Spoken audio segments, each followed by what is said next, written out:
Facilfrutta, Adriatica, la Valle dei Sapori, Acqua Marina, l'arte del buon gusto. A Bacil di Breda, Treviso.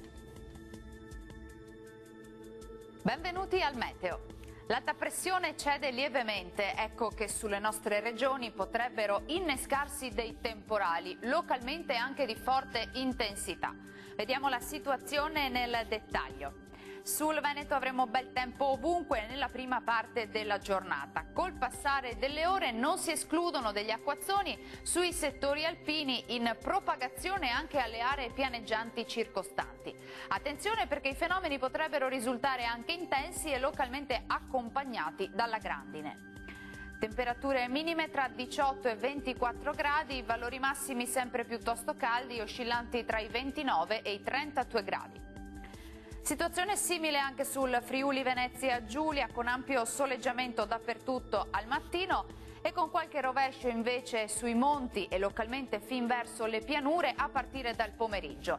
Anche in questo caso possibili temporali intensi. Temperature minime tra 22 e 24 gradi, massime oscillanti tra 30 e 32 gradi.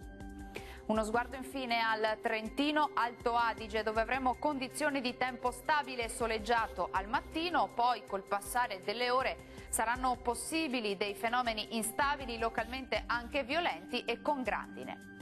Temperature minime tra 18 e 19 gradi, massime tra 30 e 31 gradi circa. Dal Meteo di Antenna 3 per ora è tutto, vi do appuntamento al prossimo aggiornamento meteo. Arrivederci.